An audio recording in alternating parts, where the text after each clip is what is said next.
been a few years. Why? What do you got? We're gonna have these nitro methane funny cars racing there.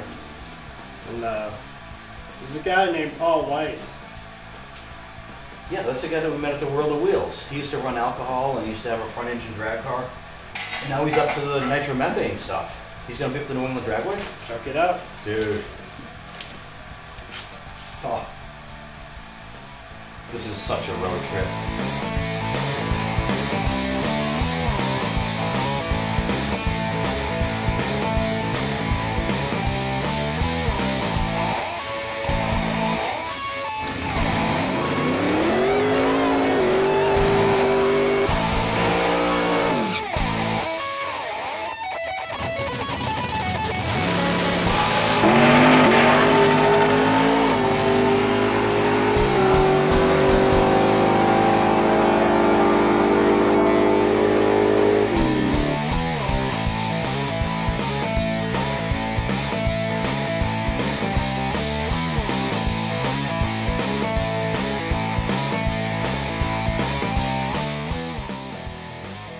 Well, here we are at New England Dragway. We're actually on the track where these nitromethane funny cars actually take off of.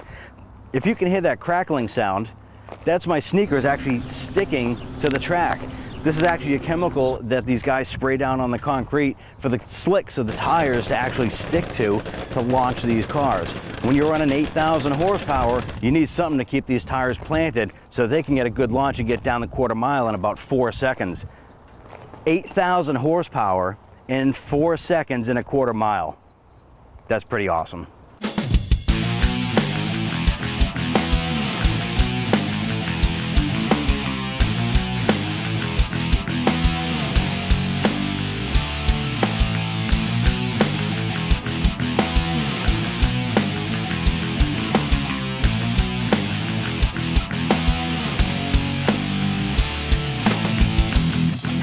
Well, here we are with Mr. Paul Weiss. Paul, it's a pleasure to meet you and hang out with you guys at the track. Yes, it's a great day here. Yeah, I mean, it's a little bit of overcast, but it should be okay for hooking up on the track. It's going to be tremendous racing tonight with the cool weather and low altitude of the sea level, and I mean, it's just going to be flying tonight. Excellent, excellent. Now, you are the team owner of the Ultimate Warrior. Yes. The Ultimate Warrior is a nitro funny car capable of going 300 miles an hour in the quarter mile, and we are going to be racing the quarter mile tonight, not the 1,000 foot. Excellent, excellent. So, I mean, what was the last track that you ran? We were at Englishtown at the national event 2 weeks ago. Yeah. Wasn't our best outing. We were trying some new setups on the clutch and tires, and we didn't make the field, unfortunately, but that's racing, and we're here to put on a great show tonight and do a little bit of tuning and get ready for our next national event. Fastest you've driven a street car, let's say on the street.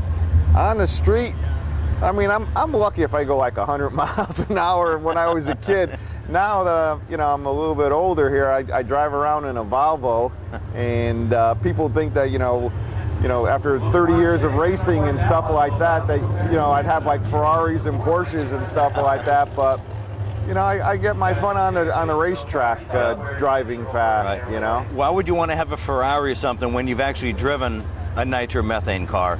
I mean, that's like almost like the ultimate high right there. Well, actually, it's definitely tough to beat the funny car for acceleration. I mean, we're talking about a car that goes 300 miles an hour in 4 seconds. It's the fastest piston accelerating car in the world, I mean, it's pretty awesome. I mean, we were talking before that you said when you actually launch off of the line, one of these cars actually pulls 4 Gs. 4 Gs off the line will put you right into the seat, and then when you pull the 2 parachutes, it's a negative 5 Gs. Negative 5 Gs. That's pretty crazy. I mean, obviously you're harnessed in, but I mean, the force pulling you forward is going to be amazing. Well, that's the amazing transition about it is you see when people come out of the race cars at the finish line interview and they're huffing and puffing is that you're doing a negative 5 Gs after pulling the parachute, but prior to that, 4 seconds earlier, you're doing 4 Gs. Right. So 4 Gs, pinned in the seat, negative 5 Gs in 4 seconds at 300 miles an hour. Yeah. It's pretty That's an amazing. adrenaline rush. I'm sure it's a little bit of pressure on the body itself. You know, you have to be in some type of decent physical shape. Yes, you have to be in physical shape. And what's really a lot that's ended a lot of careers, Don Garlitz and Joe Amato and some other racers, is your retinas become detached. Right. From that force, From that force of literally your stopping. eyes want to come out of your sockets, which is Amazing. It is amazing. So you know, that's when you use two parachutes. They like to use just one parachute to save their eyes. Worst racing experience, like whether it was a crash, vehicle malfunction, or driver mishap. Well, I've been very fortunate in my driving career that I've never had anything major happen to me. The funniest one, and it was a mishap, and happened in '83 when I was kind of a rookie per se, is I was running a front engine dragster. We were going 155 miles an hour. At the finish line, I would shift it into neutral to try to save the connecting rods to get a little bit extra life, which you're not really supposed to do. And I accidentally shifted it into reverse. Oh. And the car stopped in literally 150 feet when I put it into reverse. Locked up the transmission. It was a 2-speed power glide. Wow. Welded all the clutches and spacers together. Oh. And that happened at noon. We couldn't touch the transmission at noon, and it was still hot 6 hours later when we got it out of the trailer at home. I mean, it was a mishap, and I was very fortunate. The car got sideways. It was just about ready to roll over. I got a little bit lucky. I used to do autocrossing when I was younger. Yeah. I steered the car correctly and straightened it out. You steer into the slide to try and recoup. Now, that's pretty hairy when you get a front engine drag car. I mean, that's a lightweight vehicle, so that's, especially at that speed. Yeah. So that was my biggest mishap. Wow. That's a good save on that, though. I mean, you could have gone for a little roll down the track. And most cars do. What would you say is your best racing experience? Well, you know, that's tough to say because I really enjoy being out on the road, driving to the racetrack in the truck and trailer, talking to the fans, talking to the other racers, working on the car. You know, I really enjoy it all, so it's always a great experience. So overall experience. I mean, you seem like a people person. You don't mind talking and chatting with people if they stop and ask you questions. No, I mean, you know, that's part of it. You're an entertainer. Yeah. You know, you're a driver, you're a team owner, you're a businessman, but you're also entertaining the fans. And without having the fans in the stands or watching on television, you're not going to have the sport. Right. So, you know, I pride myself on being a good role model and, you know, try to get the fan involved, try to get their children involved, or if some people who are, you know, baby boomers, they remember Don Garlitz and Jungle Jim Lieberman from the 60s, and they come back to the drag race for the first time. Great racers, yeah. You know, and just get them back into the sport. What's the fastest you've driven in a race car? Fastest I've driven in a race car was my alcohol funny car at 245 miles an hour. Yeah. It's similar to the nitro car, except for you're running just a different fuel.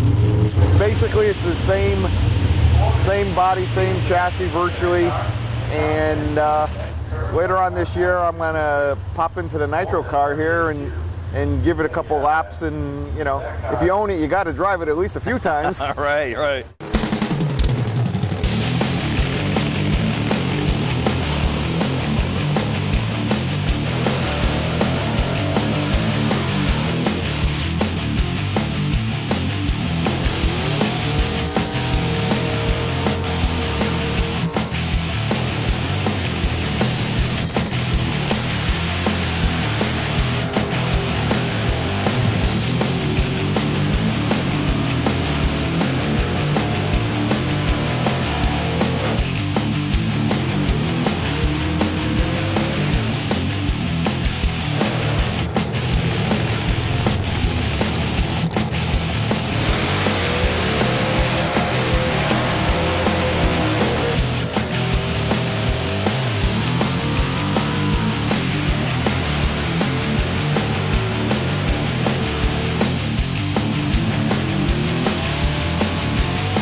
we actually seen one of the banners for our sponsor today, which is Tim Speed out of Nashua, New Hampshire. Tim is a fellow drag racer. He's been in the sport for many, many years. He does have a pro shop that supports other racers, all kinds of parts and pieces and everything from street cars to race cars. Tim, we want to give a huge thanks to you, and we'll see you on the track today.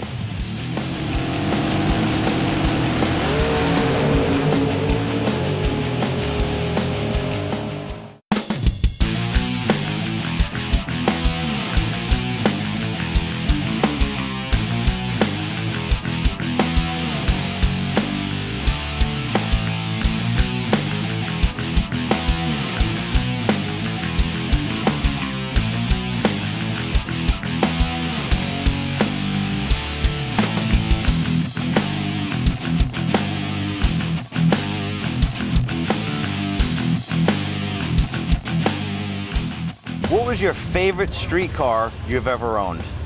It was a '69 Camaro that I had when I was a teenager, and I just loved that car. Yeah. Was that something that you had dreamed of owning, or something that you just wanted to modify? No, it was a car that I always wanted. Yep. The '69 Camaro was the big car. That was in 1975. It wasn't a brand new car at the time, but that was the car everybody kind of wanted to have, and I never modified it the way I wanted to. I wanted to put the cowl induction hood on it and the rear spoiler and some Krager mags. Yeah. the SS Krager mags, which was real popular back in the 70s. That's just a classic look. Even today, for a '69 Camaro, to have a nice set of Kragers on it, a cowl induction, the spoiler, typical like that, you know? I mean, and it's still a car that people want to have today. Oh yeah, I wish I had that car back, and a couple of other Camaros I had, a '68 SS RS 396 4-speed car was a car I never put together. I bought it and I had big dreams and it never got done, but I would have liked to have that one or the '69. At what age did you decide this is what you want to do professionally? Well, when I was 13 years old, I went to my first drag race, saw some nitro funny cars at the old Connecticut dragway, and as a 13-year-old kid, you become very impressionable about it. I went to college. Upon graduating college, I kind of got the drag racing bug, and I bought some cars. And about 1990, I talked to my friend Phil Santor, who was co-owner of a car I was running, was an alcohol funny car. I said, next year I want to run professional, and we never did. And then about 5 years ago, I said, I'm not getting any younger. I got to do this when I still can. And we decided that we're going to go nitro racing. And I kind of like hocked the farm, is the old saying, to go and make this thing happen. Right. And we're here today. Biggest sacrifice you've made during your racing career? That's a really good question. A lot of people ask me, how can I afford to do this?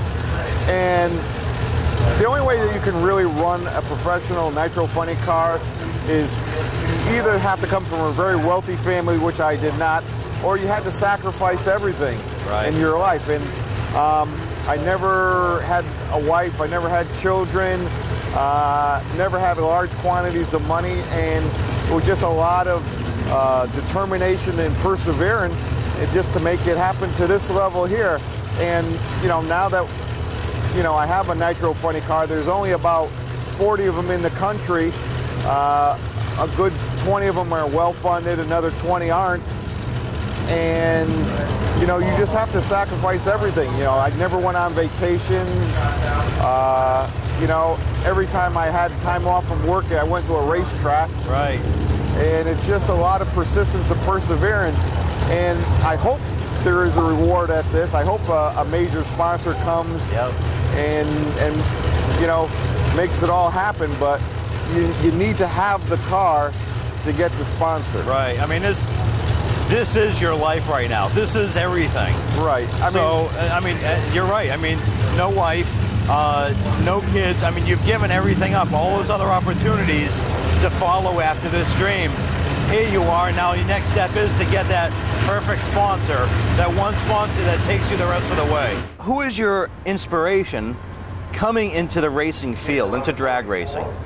Well, I think the biggest inspiration is a few professional drivers. Kenny Bernstein with Budweiser, very professional, made a tremendous living in racing, showed that you can be professional, you can make money in the sport. It's just not a hobby. It's a professional business in which your sponsor can get a return on their investment.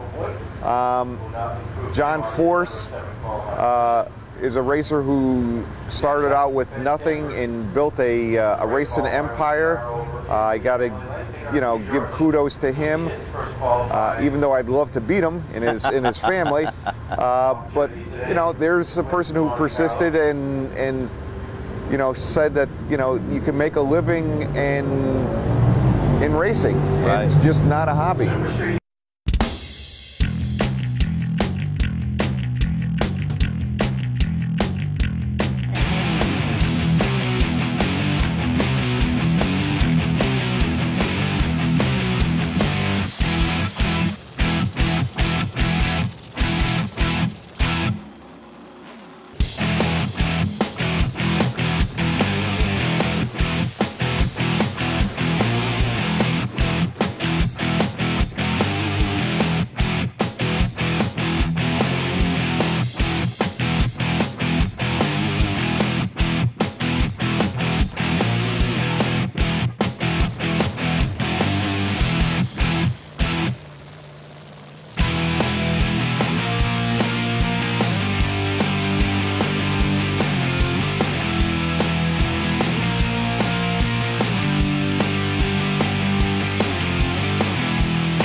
Biggest accomplishment during your racing career, what would you say that is?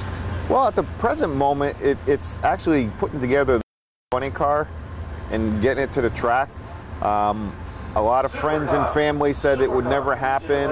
A lot of racers says you're wasting your time, it'll never happen. And just to get the car together, to get it down the track, we ran at Englishtown, the first full run on it, ran a 4:25. We were qualified. In the last session, we were very happy. We were feeling it, and then we got bumped out by John Force. He wasn't Dang that, John! You admire the guy, but then you'd like to beat him and stuff like that. So, to get the car, to the racetrack, to put the team together, I got 12 people in the crew. I got support people doing hospitality, marketing, just a lot of different things.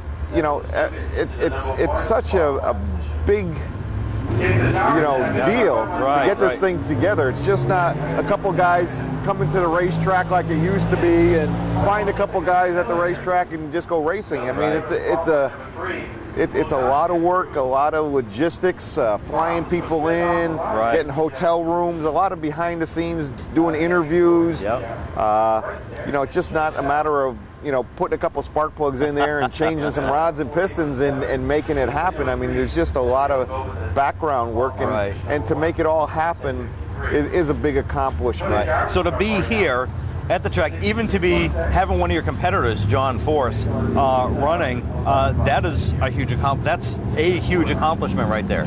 You know, you got your own car out of here, you got your team, you know, the trailer. These guys come out, they help you out quite a bit. I spent some time chatting with some of them, very nice guys. And they obviously have the same passion you do, because when they were answering the questions, they were answering with a smile. Yeah. It's not like, oh man, I can't believe I'm here again. You know, it's great. Well, you know, I'm a low-budget team, or sometimes I call myself a no-budget team. My crew guys are working for free. Yep. Some of them have businesses, and they close the business and come out racing.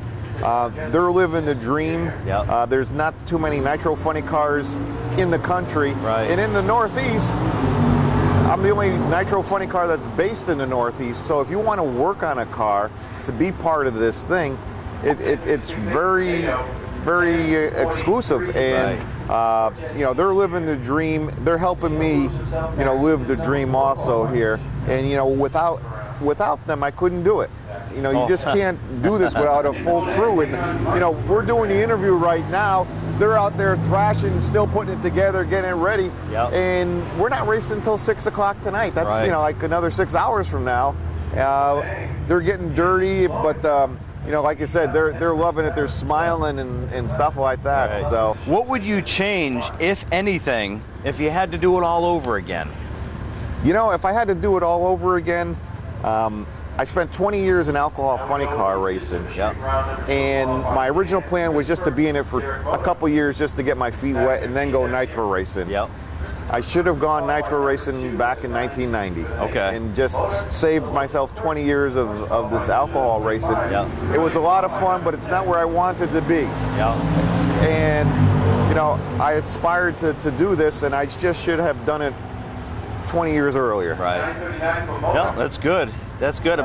But you're still here. I'm still here. You're still here. You're pushing along. You got a great team. You got a great car. From what I understand, Mike, the driver, is a fantastic driver. Yeah. Now, Mike, your driver actually drives a couple of different cars, right? Yes. He is Mike Smith.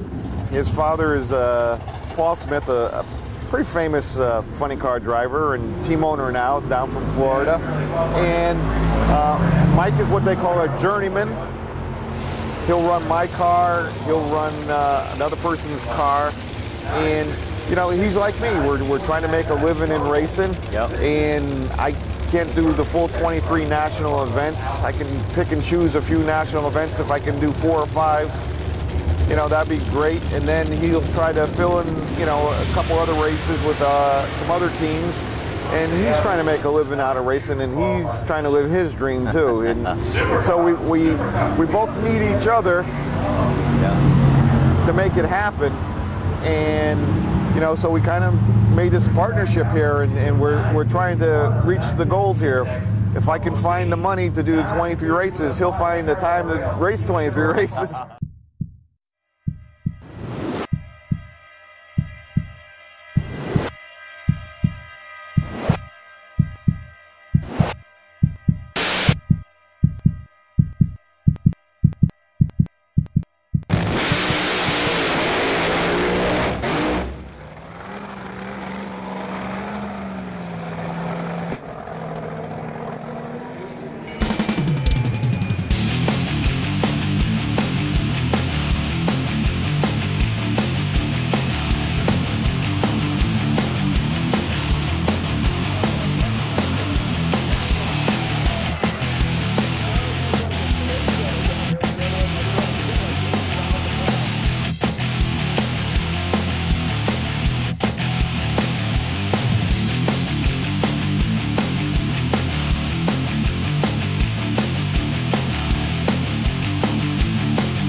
we got a little bit of street night going on, which was pretty cool.